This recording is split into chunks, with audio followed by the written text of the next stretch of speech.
অনেক অপেক্ষার পরে তৌসিফ মাহবুব অভিনীত ভিকি জাকির পরিচালিত চক্র সিজন 2 চলে এসেছে। তো আমিও চলে আসলাম এটার এক্সপ্লেইন নিয়ে। তোমাদের জন্য এত কষ্ট করে নতুন নতুন সিনেমার গল্প নিয়ে আসি, তাহলে তো একটা লাইক আমি আশা করতেই পারি। কোনো স্পয়লার না দিয়ে আর চ্যানেলটা সাবস্ক্রাইব করে চলো তাহলে গল্পের ফিরে ঢুকে পড়া যাক। চক্র সিজন 1-এর শেষে লুবনাকে নিজ হাতে পেটের মধ্যে ছুরিকাঘাত করে মেরে ফেলেছিল হুমায়ুন। সাথে নিজের মুখে রক্ত মেখে বলতে থাকে, দরজা রক্ষাতে আমাদের অনেক কিছুই করতে হয়, আর রুমকিকে ফেরত পেতে হলে তোমাকে মরতেই হবে। লুবনার সাথে বিশ্বাসঘাতকতা করার জন্য ওর কাছে ক্ষমাও চায় হুমায়ুন। মৃত্যুর আগ মুহূর্তে লুবনা কি যেন বুঝতে পারে, ওর কাছে তখন সবকিছুই ক্লিয়ার হয়ে যায়। তখন সে বলতে থাকে, ওই দরজাটা ভেঙে আমি প্রতিশোধ নেবই। এগুলো শোনার পরে সেখান থেকে হুমায়ুন উঠে যায় ওপরের সেই রুমটার দিকে, যেখানে লুবনার পরিবারের বাকি সবাই গলায় দড়ি বেঁধে চেয়ারের ওপরে অপেক্ষা করছিল 6 মিনিট 66 সেকেন্ড শেষ হওয়ার অপেক্ষায়। তবে কিছু একটা দেখে চমকে ওঠে হুমায়ুন, আর এখানেই শেষ হয়েছিল চক্র সিজন 1। সিজন 2 এর শুরুতেই দেখা যায় হুমায়ুন আস্তে আস্তে সেই রুমের মধ্যে যায়। সেখানে আসলে লুবনার পুরো পরিবার গলায় দড়ি পড়েছিল। হুমায়ুন সেখানে আসার সাথে সাথেই ওরা চেয়ারের ওপর থেকে লাফ দেয়। হুমায়ুনের সামনেই ওরা ঝুলতে থাকে। এভাবে কিছুক্ষণ কেটে যাওয়ার পরে হুমায়ুন গিয়ে হেলালের দড়িটা কেটে দেয়, বাঁচিয়ে নেয় হেলালকে। কিছুক্ষণ পরে হেলালের জ্ঞানটা ঠিকঠাকভাবে ফিরে আসে। ওর পুরো পরিবারকে নিজের চোখের সামনে মৃত অবস্থায় ঝুলতে দেখছে, কিন্তু ওদিকে হেলালের একদমই নজর নেই। সে হুমায়ুনকে বলতে থাকে, জিবরান আমাকে বলেছিল একজন আসবে এবং আমাদের টাকাগুলো দিয়ে দেবে, আপনি কি সেই ব্যক্তি? তখন হুমায়ুন বলে, এই জন্যই তো উনি আপনাকে এতটা পছন্দ করেন। এটা বলেই হাসতে থাকে। ওরা দুজনে মিলে বিভৎস হাসিতে মেতে ওঠে। কিছুক্ষণ এভাবে হাসাহাসি করার পরে হঠাৎই খানিকটা রাগান্বিত হয়ে হুমায়ুনকে বলতে থাকে, এতদিন আপনার সবকিছুই ঠিকঠাক করে এসেছেন, কিন্তু এবারের টাস্কটা আপনি পুরা করতে পারেননি। তখন হেলাল খেয়াল করে দেখতে পায় ওখানে লুবনা নেই, তার মানে সে মারা যায়নি। তখন হুমায়ুন জানায়, লুবনা মরতে চায়নি, ওকে মারতে হয়েছে, আর এটাই হচ্ছে আপনার ব্যর্থতা। এই কথাটুকু শুনেই হেলাল বারবারই হুমায়ুনের কাছে ক্ষমা চাইতে থাকে, কিন্তু হুমায়ুন জানায়, আপনি ভুল যেহেতু করেছেন আপনাকে শাস্তি তো পেতেই হবে। এটা বলেই ওর চোখের মধ্যে চাকুটা ঢুকিয়ে দেয় এবং বের করে নিয়ে আসে ওর পুরো চোখটাই। এগুলো করে যেন হুমায়ুন একটা পৈশাচিক আনন্দ পাচ্ছিল। আর নিচে মাটিতে পড়ে কাতরাতে থাকে হেলাল। সেই রুম থেকে যখন হুমায়ুন বাইরে বের হয়ে আসে তখন দেখতে পায় নিচে লুবনার বডিটা নেই। এরপর কেটে যায় 1 বছর। একদিন নিউজে সেই 1 বছর আগের কাহিনীটা দেখানো হচ্ছিল। এক পরিবারের 5 সদস্য গলায় দড়ি পড়ে মারা গিয়েছিল। তার মধ্যে জীবিত ছিল শুধু হেলাল শিকদার নামের একজন। তখন সে সাক্ষাৎকারে জানায়, আমার বাবা আসলে শয়তানের পূজারী ছিল, সেই এই সব কিছু করেছিল। আমি যখন তার বিরোধিতা করি তখন আমার একটা চোখ উপড়ে ফেলে। আর এই কাহিনীগুলো দেখে আমার বোন লুবনা যে কোথায় চলে গেছে সেটা আমি বলতে পারবো না। এদিকে স্টেজে পারফর্ম করছিল অ্যানি। তাকে আসলে পাপেট মাস্টার বলা যায়। 1 বছর আগে তার সাথেও একটা ভয়ঙ্কর ঘটনা ঘটে গিয়েছিল। তার স্বামী বাথটাবে ডুবে মারা গিয়েছিল। অনেকে তো এটা ধারণা করে যে অ্যানি হয়তোবা তার স্বামীকে মেরেছিল, এজন্য সে অনেক দিন পারফর্ম করেনি স্টেজে। আজকের এই পারফরমেন্সটা শেষ করার পরে ওরা 3 জন এসে একটা রেস্টুরেন্টে বসে গল্প করছিল।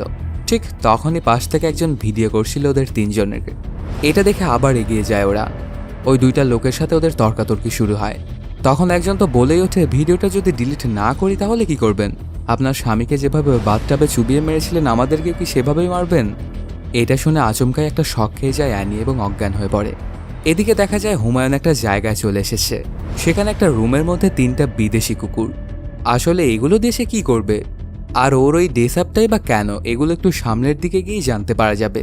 অন্যদিকে দেখা যায় আরশাব চলে আসে ওসির কাছে আর বলতে থাকে, 1 বছর তো পার হয়ে গেল। আমি আপনাকে বারবার বলেছি লুবনা আর জীবিত নেই, এজন্য আপনি ওটা মিসিং কেস থেকে সরিয়ে মার্ডার কেস হিসেবে দিয়ে দিন। আমি জানি হেলাল রায় ওকে মেরে ফেলেছে, কিন্তু ওর কোনো কথাই শুনতে চায় না ওসি, কারণ ওরা তো লাশ পায়নি, তাহলে কিসের ভিত্তিতে মার্ডার কেস করবে? তারপরেও আশরাফ জানায়, আমি একদমই থামবো না স্যার, আমি এর শেষ দেখেই ছাড়ব। আরশাব সেখান থেকে চলে যাওয়ার পরে আরেকজন পুলিশ আসে এবং একটা ফাইল দেয় ওসিকে। সাথে জানায় ফার্মগেট থেকে 2টা টোকাই মিসিং স্যার। তখন ওসি বলে, ওদের তো কোনো পরিবার পরিজন নেই, ওরা যে কোথায় কখন যায় এটা কে বলতে পারে? আর ওদের জন্য তো কেউ কমপ্লেনও করতে আসে না। দেখো হয়তোবা কোনো জায়গায় নেশাপানি করে পড়ে আছে। তখন ওই পুলিশ অফিসারটা বলে, না স্যার, এখানে একটা সমস্যা আছে। ওদের হারিয়ে যাওয়ার প্যাটার্নটা কিন্তু অন্যরকম। প্রত্যেকটা পূর্ণিমার আগেই কোনো না কোনো টোকাই হারিয়ে যায়, এমনকি ওদের লাশ পর্যন্ত খুঁজে পাওয়া যায় না। এই ব্যাপারটা অবশ্য খানিকটা নাড়া দেয় ওসিকে। এদিকে দেখা যায় বিশাল বড় একটা মেনশন, তার মধ্যেই একটা লোক অনেক শান্তি করে খাবার খাচ্ছিল। আসলে এখানে ওকে নিয়ে এসেছিল হুমায়ুনের এক সহযোগী। টেবিলের ওপরে শুধু খাবার আর খাবার। কিছুক্ষণ ওকে এভাবে খাবার খাওয়ার পরে হঠাৎ করে তার যেন বিষক্রিয়া হয়ে যায় এবং মারা যায় সেই লোকটা। তার পরপরই দেখা যায় সেই লোকটার পুরো বডিটাকে অনেকগুলো খণ্ড বিখণ্ড করে ফেলেছে হুমায়ুন। আর সেই লোকটার একটা হাত নিয়ে নিজের মুখে রক্ত মাখছিল। এক পর্যায়ে সে তার সহযোগীকে জিজ্ঞেস করে, আচ্ছা আর কয়টা পূর্ণিমা বাকি? সে জানে আর মাত্র 3টা পূর্ণিমা স্যার। তখন হুমায়ুন ভাবতে থাকে তাহলে 3টা পূর্ণিমার পরেই দরজাটা খুলে যাবে। পরদিন সন্ধ্যাবেলাতেই হুমায়ুনের কাছে একটা কল আসে। হুমায়ুনের গ্রামের আদনান নামের একটা ছেলেকে পাঠিয়েছিল ওর বাবা, কিন্তু কিছুদিন পরে তার মৃত লাশ যায় ওদের বাড়িতে।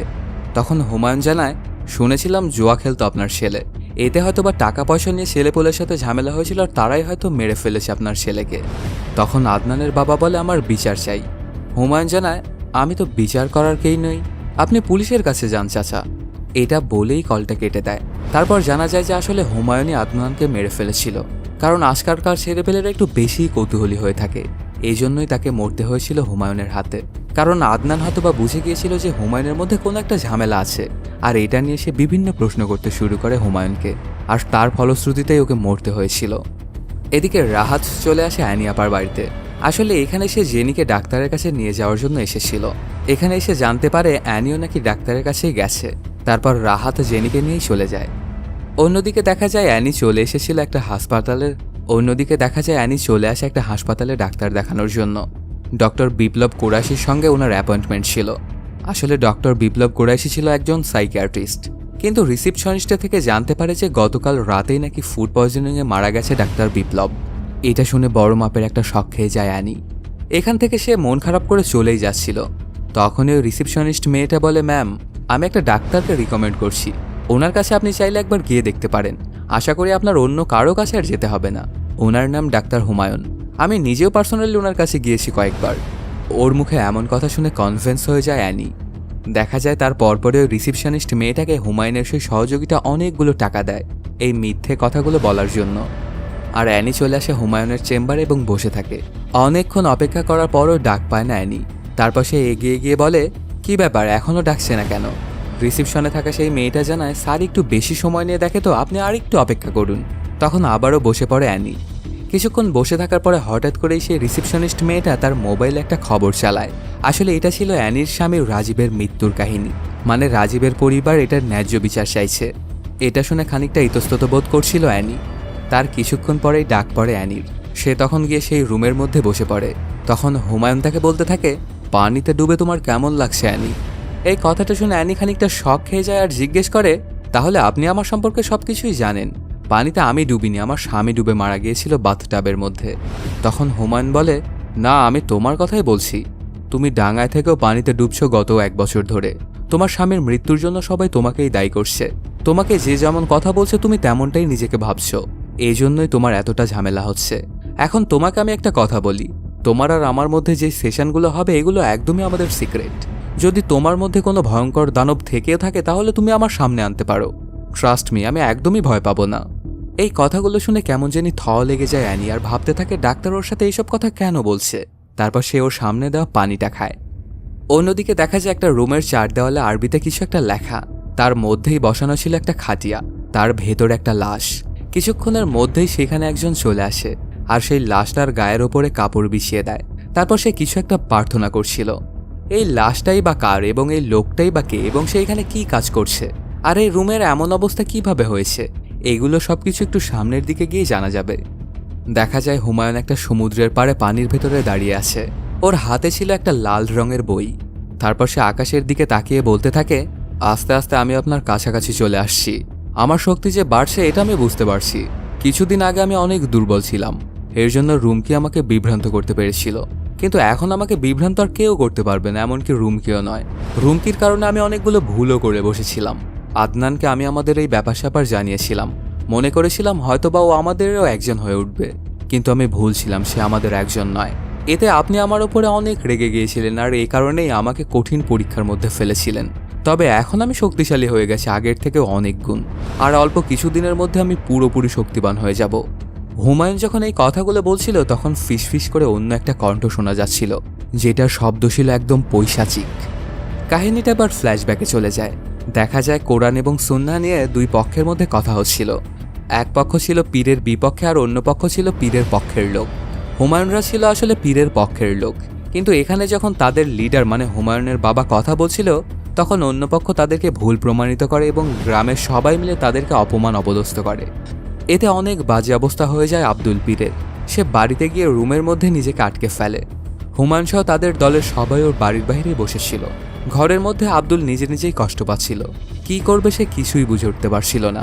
সে জোরে জোরে বিলাপও করতে শুরু করে। ঠিক তখনই ওর কানের কাছে একটা কণ্ঠ ভেসে ওঠে। সেটা ওকে বলতে থাকে, তুমি যদি চাও তাহলে পুরো দুনিয়াটা তোমার পায়ের নিচে রাখতে পারবে, শুধু তোমাকে আমার কথা মতো চলতে হবে। আমি যা যা বলবো তোমাকে ঠিক তেমনটাই করতে হবে। এগুলো শুনে আব্দুল মোটামুটি কনভিন্সই হয়ে যায়। এদিকে দেখা যায় অ্যানির ভাই এবং ওর ভাবি তর্কতর্কি করছিল। আসলে অ্যানির ভাই ছিল অনেক ভালো মানের একজন ডাক্তার, কিন্তু সে এতটাই সৎ ছিল যে মানুষকে সবসময় সে ভালো মানের ঔষধ দিত। এই জন্য তারা আর তার কাছে দ্বিতীয়বার আসতো না। এভাবে তার কাজকর্ম খুব একটা চলতো না। চেম্বারে গেলেও তাকে মাছি মেরেই সময় পার করতে হতো। এই ব্যাপারগুলোতে একদমই বিরক্ত হয়ে গিয়েছিল তার বউ। এটা নিয়েই তাদের মধ্যে ঝামেলাও চলছিল। ঠিক তখনই দেখা যায় ওই রুমের মধ্যে চলে আসে অ্যানি। আর বাবা মায়ের এই তর্ক বিতর্ক এবং ঝগড়াটা আগে থেকেই দেখছিল ওদের মেয়ে। অন্যদিকে দেখা যায় রাহাত এবং জেনি একটা রেস্টুরেন্টে আসে। তখন জেনি রাহাতকে বলে, কবে বিয়ে করবা তুমি আমাকে? কিন্তু রাহাতে জানায়, তুমি তো খুব ভালো করেই জানো যে আমার চাকরির অবস্থা খুব একটা ভালো নয়, একটু স্ট্যাবল হয়নি তারপরই না হয় বিয়ে করা যাবে। কিন্তু এটা নিয়েও সিন ক্রিয়েট করে জেনি আর কান্না করতে থাকে। তখন ব্যাপার স্যাপার ঠিকঠাকভাবে বুঝতে না পেরে রাহাত বলে, আমি একটু ওয়াশরুম থেকে আসছি। এই ব্যবহারটাতে জেনি বুঝে যায় যে আসলে সে এখন অন্ধ হয়ে গেছে, এর জন্য রাহাত হয়তোবার তাকে বিয়ে করতে চাইছে না। তখন অনেক রাগে দুঃখে সেই রেস্টুরেন্ট থেকে একা একাই বেরিয়ে যায় জেনি। রাস্তা দিয়ে হাঁটতে থাকে। অন্ধ একটা মানুষের রাস্তা দিয়ে হাঁটা যে কতটা ঝামেলা সেটা শুধু অন্ধ মানুষরাই বুঝে। রাস্তার মধ্যে গিয়ে সে কোনোভাবে আর পার হতে পারছিল না। অনেক বাজে অবস্থা হয়ে গিয়েছিল জেনির। তখন অবশ্য একটা মেয়ে এসে ওকে ধরে নিয়ে রাস্তাটা পার করে দেয়। মেয়েটার নাম মেঘলা। তখন সে জেনিকে নিয়ে গিয়ে একটা জায়গায় বসায় এবং খানিকটা পানি দেয় খাওয়ার জন্য। তারপর বলতে থাকে, আপু আসলে ঢাকা শহরটা অন্ধ মানুষের জন্য অনেক কঠিন। এবার জেনি মেঘলাকে ধন্যবাদ দেয় আর ওর ফোনটা চায় কাউকে একজনকে ফোন করার জন্য। জেনি আসলে রাহাতকে কল দিয়েছিল।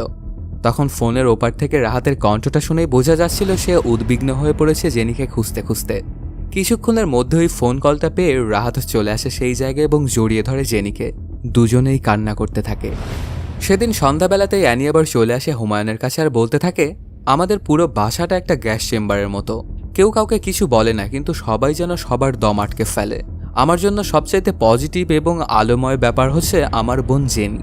কিন্তু একটা মজার জিনিস কি জানেন, তার পুরো পৃথিবীটাই অন্ধকার। যখন সে অনার্স ফার্স্ট ইয়ারে পড়ে তখন একটা পিকনিকে গিয়েছিল। সেখান থেকে ফেরার সময় ওদের গাড়িটা অ্যাক্সিডেন্ট করার চোখের জ্যোতি হারিয়ে ফেলে জেনি। এরপর থেকে গত 12টা বছর ধরে তার পুরো পৃথিবীটাই অন্ধকার। সাথে এটাও জানায় জেনের জীবনে অবশ্য একজন আছে, ওর নাম রাহাত। স্কুল জীবন থেকে ওদের দুজনের প্রেম। পার্টনার অন্ধ হয়ে গেলে কি কোনো ছেলে তার সাথে আর থাকতে চায়? কিন্তু রাহাত অমন ছেলে নয়, রাহাত ওকে ছেড়ে যায়নি। পাগলের মতো সে জেনিকে ভালোবাসে। এই কথাগুলো শুনে হুমায়ুন বলতে থাকে, রাহাতে যে কাজগুলো করেছিল সেটা আসলে আপনি করতে চেয়েছিলেন। আপনার স্বামীকেও আপনি বাঁচাতে পারেননি, আর এই সকল গিল্টগুলোই আপনাকে দিন দিন কুড়ে কুড়ে খাচ্ছে। তখন এনি বলে ওঠে, আপনি কি আমার মাথার ভেতরে দেখতে পান?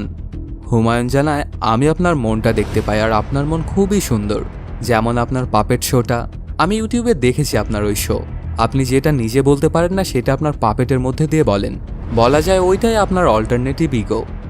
ওর মুখে এমন কথা শুনে অনেক খুশি হয়ে যায় অ্যানি আর জিজ্ঞেস করে, আপনার কি ভেন্ট্রিলোকুইজম পছন্দ করেন?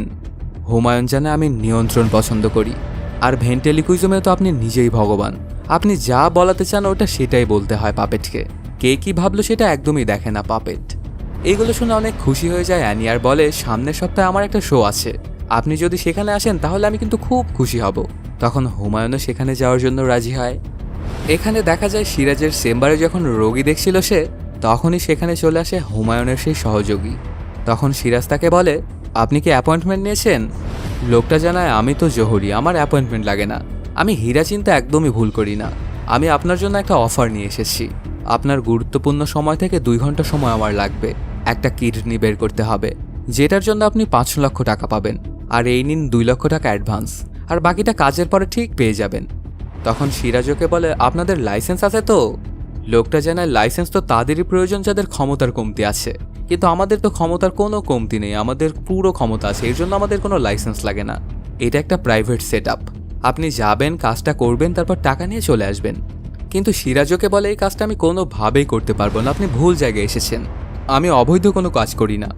তখন ওই লোকটা জানায়, ঠিক আছে, এই নাম্বারটা আপনি রাখুন। আর একটা কথা, ডোনার কিন্তু খুবই গরিব মানুষ। কাজটা যদি আপনি না করেন তাহলে হয়তো অন্য কেউ করবে, আর হাতুড়ে ডাক্তার যদি করে তাহলে হয়তো বা সেই ডোনারটা মারাও যেতে পারে। একবার ভেবে চিন্তে দেখবেন। এটা বলেই চলে যায় সেই লোকটা। তখন অনেক চিন্তায় পড়ে যায় সিরাজ, কারণ আজকেও চেম্বারে আসার সময় তার বউয়ের সাথে ওর ঝগড়া হয়েছে। আসলে সব কিছুর মূলেই রয়েছে এই টাকা। টাকা থাকলে সবার কাছ থেকেই সম্মান পাওয়া যায়। সেদিন বিকেলবেলাতে রাহাত একটা মেয়েকে নিয়ে চলে আসে থানায়। তারপর একটা লোকের ছবি দেখায়, ইনি হচ্ছেন এই মেয়েটার বাবা। তখন রাহাত বলতে থাকে, ইনাকে আমি পার্সোনালি চিনি, ইনি মাঝে মধ্যে আমার সোর্স হয়ে কাজও করত, আর ইনি তো কোনো নেশা টেশা করে না। এখানে বোঝা যায় যে থানায় যে টোকায় হারিয়ে যাওয়ার কমপ্লেনগুলো হয়েছিল সেগুলো রাহাতই করেছিল। আর এখন যে লোকটার ছবি সে এখানে এনেছে তাকে তো হুমায়ুন সেদিনই মেরে ফেলেছে রাত্রেবেলাতে। তখন সেই মেয়েটা বলে ওঠে, বাবা বলেছিল যে আমার জন্য বিরিয়ানি আনবে রাত্রেবেলাতে। এক বড় লোক সাহেব নাকি তাকে প্রায় প্রত্যেক দিনই বিরিয়ানি খাওয়ায়। এটা শুনে খানিকটা নড়ে চড়ে বসে পুলিশ। তখন রাহাত বলে, হয়তোবা কেউ তাদেরকে লোভ দেখাচ্ছে, যদি এখনই অ্যাকশন না নেওয়া হয় তাহলে বড় মাপের সমস্যা হয়ে যেতে পারে। তখন পুলিশ রাহাতকে আশ্বস্ত করে যে আমি ব্যাপারটা দেখব, আপনি একদমই চিন্তা করবেন না। রাত্রেবেলাতে হুমায়ুন সম্পূর্ণ কালো একটা পোশাক পরে কালো একটা রুমের মধ্যে চলে আসে, যেটার টেবিলের ওপরে ছিল একটা বিদেশি কুকুর। তারপর সেটাকে এলোপাথারি কাটতে শুরু করে দেয় হুমায়ুন। কুকুরটার পেট একদম লণ্ডভণ্ড করে ফেলে হুমায়ুন। তারপর সেখান থেকে সবকিছু বের করে ফেলে। কিছুক্ষণ পরে একটা মানুষের পা নিয়ে আসে এবং ওই কুকুরটির মধ্যে ঢুকিয়ে দেয়। এরকম করতে করতে মানুষের প্রায় সকল অঙ্গই ঢুকিয়ে দেয় ওই কুকুরটির মধ্যে। তারপর ওর পুরো দেহটা আবার সেলাই করে ফেলে। এখান থেকে কাজ শেষ করে বাহিরে গিয়ে কল দেয় পেট সিমেট্রিতে, জানায় আমার 3টা জার্মান শেপার্ড কুকুর ফুড পয়জনিংয়ের কারণে মারা গেছে, তো ওদেরকে কবর দিতে হবে। তখন ফোনের ওপার থেকে একজন জানায়, আপনি যদি আলাদা আলাদাভাবে ওদের 3টা কবর নেন তাহলে 30,000 টাকা পড়বে, আর যদি একটা বড় কবর নেন তাহলে 20,000 টাকা পড়বে। তখন হুমায়ুন বড় দেখে একটা কবর খুঁড়তে বলে। এরপর উপরের দিকে তাকিয়ে একাই বিড়বিড় করে বলতে থাকা হুমায়ুন, মৃত পশুর ভেতরে মৃত মানুষ। এটা হয়তোবা আপনাকে খুশি করেছে, আপনার খুশি আমার মূল প্রায়োরিটি। তার পরপরই হুমায়ুন সেই কুকুরটাকে নিয়ে চলে আসে সিমেট্রিতে। সেখানে কুকুরগুলোকে কবর দেওয়ার সময় লোকটা বলে, এত বেশি ভারী কেন, কি খাইয়েছেন স্যার? তখন হুমায়ুন বলে, মৃত জিনিসের ভার একটু বেশিই হয়। এরপর কবর দেওয়াটা সম্পন্ন হয়ে যায়। এদিকে দেখা যায় অ্যানি রুমের মধ্যে আয়নার সামনে দাঁড়িয়ে চুল ঠিক করছিল। ঠিক তখনই সে খেয়াল করে দেখে ওর পাপেটটা যেন ওর দিকেই তাকিয়ে আছে। তারপর গিয়ে ওকে হাতে নিয়ে বলতে থাকে, আমাকে ভয় দেখানো হচ্ছে? আমি যদি ভয় পেয়ে হার্ট অ্যাটাক করে মারা যাই তাহলে তোমাকে কে চালাবে শুনি? তখন পাপেটটা বলে, তোমাকে আমি কিভাবে ভয় দেখাবো অ্যানি? মেকআপ ছাড়া তো তোমার যে চেহারা সেটা দেখলে তো মনে হয় মিররই নিজেই হার্ট অ্যাটাক করে ফেলবে। আসলে এই কথাগুলো অ্যানি নিজেই বলছিল আর দুজনে হাসাহাসি করছিল। ঠিক তখনই ঘটে যায় অদ্ভুত একটা ঘটনা। পাপেটটা নিজে থেকে অ্যানির দিকে তাকায় এবং ফিসফিস করে কিছু একটা বলতে থাকে। এই ব্যাপারটাতে অনেক ভয় পেয়ে যায় অ্যানি। কাহিনীটা ফ্ল্যাশব্যাকে চলে যায়। আব্দুল পীর নতুন একটা ধর্ম ইন্ট্রোডিউস করে তার অনুসারীদের মধ্যে। এই ধর্মের নাম আদম ধর্ম। এই ধর্মে পশু এবং মাছের মাংস খাওয়া একদমই হারাম, শুধুমাত্র শূকরের মাংস ব্যতীত। এই ধর্মে যাকে ইচ্ছা তাকে বিয়ে করা যাবে, কোনো বাধ্যবাধকতা নেই। এই ধর্মের মূল মন্ত্র হবে, কোনো মুসলমানের সঙ্গে তর্ক বিতর্কে যাওয়া যাবে না। আমাদের মূল শত্রুই হচ্ছে মুসলমান, যে কোনো মূল্যেই ওদের ক্ষতিসাধন করতে হবে। কোনো মুসলমান ধার্মিককে মারা জায়েজ, কিন্তু কোনো রকমের কোনো পশু মারা যাবে না। বাচ্চা জন্ম নেওয়ার সাথে সাথে তার মুখে দাঁড় কাকের রক্ত দিতে হবে। এই ধর্মে মৃতদের জন্য কোনো জানাজা নেই, আর মৃতদের জন্য এক ফোঁটা চোখের পানিও ফেলা যাবে না। তোমরা যদি এই ধর্মে আসতে চাও তাহলে আমি এখন যেটা যেটা বলবো সেটা আমার সঙ্গে তোমরা উচ্চারণ করবে। তারপর বলতে থাকে, আমি সজ্ঞানে সকল বিষয় বিবেচনাপূর্বক এটা মানিয়ে লইলাম যে পৃথিবীর সকল ধর্মই ভিত্তিহীন, একমাত্র সত্য ধর্ম হচ্ছে আদম ধর্ম। আমি পৃথিবীর সকল ধর্ম এবং সকল ধার্মিকদের সঙ্গে নিজের সম্পর্ক ছিন্ন করিতেছি। আমৃত্যু আমি নিজেকে আদম ধর্মের সঙ্গে যুক্ত রাখিব। পৃথিবীর সকল ধর্মই নিপাত যাক, আমিন। এখানে থাকা প্রায় সবাই স্বাক্ষর করছিল, শুধুমাত্র হুমায়ুন এবং তার স্ত্রী ছাড়া। তখন আব্দুল তাদের ওপর চড়াও হয় এবং এই স্বাক্ষর করতে বলে। এই ব্যাপারটাতে ওরা দুজনেই ভয় পেয়ে যায় এবং স্বাক্ষর করে। আর এখানে স্বাক্ষরটা দিতে হচ্ছিল নিজের রক্ত দিয়েই টিপসই। তারপরে আব্দুল ভয়ঙ্কর একটা কণ্ঠে বলে ওঠে, যদি তোমরা এখানে যা যা লেখা আছে সেগুলোর বাহিরে যাও তাহলে কিন্তু তিনি তোমাদের ওপর কঠোর হবেন, কঠোর প্রতিশোধ নেবেন। এরপর আব্দুল পীর বীভৎস একটা হাসি দেয়। এখান থেকে নিজেদের রুমে সেই কাজটা করার জন্য অনেক অনুতপ্ত হতে থাকে হুমায়ুন। সাথে ওর বউকে বলতে থাকে, এটা বাবা আমাদেরকে দিয়ে কি করালো, এর জন্য আল্লাহ তো আমাদের কোনো দিনও মাফ করবেন না, এটা সরাসরি শিরক করা হয়ে গেল। কিন্তু ওর বউ বারবারই বলছিল যে আব্বা তো আমাদের থেকে অনেক জ্ঞানী মানুষ, উনি যা করেছেন হয়তো বা আমাদের ভালোর জন্যই করেছেন। আর ওনার চোখ দেখে আমার একদমই মানুষের মতো মনে হয়নি। আর আমাদের তো আর অন্য কোনো উপায়ও ছিল না। বইয়ের এসব কোনো কথা না শুনেই হুমায়ুন টুপি পরে নামাজ পড়ার জন্য দাঁড়ায়, কিন্তু অনেক ভয়ঙ্কর একটা কণ্ঠ শুনতে পায় হুমায়ুন। কোনোভাবেই সে নামাজটা কন্টিনিউ করতে পারে না। এরপর কাহিনীটা আবার প্রেজেন্ট টাইমে চলে আসে। ফুল কালো একটা পা পর্যন্ত কোট পরে একটা লাল বই হাতে নিয়ে হুমায়ুন একটা পাহাড়ের মধ্যে দিয়ে কোথাও যাচ্ছিল। তারপর হঠাৎ করে কিছু একটা দেখে চমকে দাঁড়িয়ে যায় হুমায়ুন। এদিকে দেখা যায় একটা লোকের সাহায্য নিয়ে জেনি চলে আসে রাহাতের বাড়িতে। ওকে দেখে প্রথমে খানিকটা অবাক হয়ে যায় রাহাত। তারপর অবশ্য জেনিকে নিজের ঘরের মধ্যে আনে। জেনি তখন বলে, তোমাকে আমার খুব কাছে পেতে ইচ্ছে করছিল, এর জন্য তোমাকে না বলেই চলে আসলাম সারপ্রাইজ করার জন্য। কিন্তু দেখা যায় রাহাতের ঘরের মধ্যে অন্য একটা মেয়ে। আর এই কারণেই জেনিকে যখন ওর ঘরের সামনে দেখেছিল তখন খানিকটা থতবত খেয়ে গিয়েছিল রাহাত। আসলে সে জেনিকে ডাবল ক্রস করছিল। এরপর জেনি যখন তাকে জড়িয়ে ধরে তখন পেছন থেকে সেই মেয়েটাও জড়িয়ে ধরে রাহাতকে। খুবই জঘন্য একটা সিচুয়েশন। অন্যদিকে দেখা যায় অ্যানির বাবা সবসময় একটা মেয়েকে ফলো করত। হঠাৎ করে দেখা যায় সেই মেয়েটাকে মেসেজ দেয়, বলতে থাকে আমি অনেক একা, আমার কাছে আসার এমন কেউ নেই, তোমাকে আমি একটা ঠিকানা পাঠাচ্ছি, তুমি ওখানে চলে আসো। সাথে কয়েকটা ছবিও পাঠায়। ঠিক তখনই আবার সেখানে চলে আসে অ্যানির মা। এটা দেখে ওর বাবা খানিকটা হকচকিয়ে যায় আর ফোনটা লুকিয়ে ফেলে। এদিকে শুনশান একটা জায়গায় একটা রুমের মধ্যে একটা লোককে বারবার পেটাচ্ছিল হেলাল। ওর পুরো শরীর রক্তে মাখামাখি হয়ে গিয়েছিল। আর ওর পাশেই দাঁড়িয়েছিল হুমায়ুনের সেই সহযোগিতা। ওরা বলা বলি করতে থাকে, এর জীবনের 15 দিন তো শেষ, আর মাত্র 15 দিন বাকি। একে তখন ধরে আনা হয় তখন নিজেই নিজের জিহ্বাটা কামড় মেরে ছিঁড়ে ফেলেছিল, যেন ওর মুখ থেকে কোনো রকমের কোনো কথা আমরা না বের করতে পারি। এই ব্যাপারটাতে ওর ওপরে অনেক রেগে যায় এবং ওকে একটা চেয়ারের ওপর বসিয়ে ফেলে। তারপর মুখের ওপর কাপড় দিয়ে পানি ঢালতে থাকে। আসলে ওকে কষ্ট দিচ্ছিল। সেই যে একটা অদ্ভুত রুমের মধ্যে বসেছিল যে লোকটা, তার নাম হচ্ছে সেলিম। আর এইটা হচ্ছে সেলিমেরই সহযোগী ছিল। সেই লোকটা টেলিপ্যাথির মাধ্যমে সেলিমকে বলতে থাকে, আমি আর পারছি না সেলিম, তুমি আমাকে মুক্ত করো। আসলে সেলিম যে রুমটার মধ্যে ছিল সেই রুমের চারপাশেই ছিল আরবিতে সব লেখা। আর সামনে ছিল একটা খাটিয়া, যেটার মধ্যে ছিল একটা লাশ। এখানে বসে বসে সেলিম কি করছে সেটা একটু সামনের দিকে গিয়েই জানতে পারা যাবে। দেখা যায় হুমায়ুন চলে আসে অ্যানির শোটা দেখার জন্য। টিকিট নিয়ে ভেতরে গিয়ে ঢুকে। সেখানে আবার এই শোটা দেখার জন্য জেনি তার ভাস্তিকে নিয়ে এসেছিল। ওখানে আচমকাই জেনি এবং মেঘলার মধ্যে দেখা হয়ে যায়। ওরা দুজনে কথা বলতে থাকলে সেখানে চলে আসে রাহাত। তারপর ওরা সবাই মিলে ঢুকে পড়ে অ্যানির শোটা দেখার জন্য। শুরু হয়ে যায় অ্যানির পাপেট শো। প্রথম কিছুক্ষণ ভালোভাবেই চলছিল। তারপর হঠাৎ করে অ্যানি বুঝতে পারে যে তার পাপেটটা একদমই তার আর কমান্ড মানছে না। এগুলাতে অনেক ভয় পেয়ে যায় অ্যানি আর ভয় ভয় কণ্ঠে বলতে থাকে, একটা জোকস বলো তো তুমি। তবে পাপেটটা নিজে থেকেই বলে, মানুষের জীবনটাই তো একটা জোকস, সত্য কথা কেউ পছন্দ করে না। এই যে ধরো তোমার বোন জেনি, সে তো ভাবছে যে তার প্রেমিক রাহাত তাকে অনেক বেশি ভালোবাসে। সাথে আরও বলতে থাকে, জেনি তুমি অন্ধ আর তোমার প্রেমও অন্ধ, কিন্তু তোমার প্রেমিক কিন্তু অন্ধ নয়, সে তো সব কিছুই দেখে। বিশেষ করে যখন সে অন্য নারীদের দিকে তাকায় তখন তার চোখ আরও ভালো দেখতে পায়। এই কথাগুলো শুনে অনেকটাই ভয় পেয়ে যায় অ্যানি এবং পাপেটটার মুখ নিজের হাত দিয়ে চেপে ধরে। সাথে ওকে থামতে বলে, কিন্তু পাপেটটা বলতে থাকে, আমি থামবো না। তুমি কি তখন থেমেছিলে যখন তোমার স্বামী বাথটাবের মধ্যে ডুবে মারা যাচ্ছিল? তখন তুমি তো থামোনি অ্যানি, এখন আমাকে কেন তুমি থামতে বলছো? এই কথাটুকু শুনেই পাপেটটাকে নিয়েই সেখান থেকে দৌড়ে পালিয়ে যায় অ্যানি। এই শোটা দেখতে আসা সবাই তো হতবাক। কাহিনীটা ফ্ল্যাশব্যাকে চলে যায়।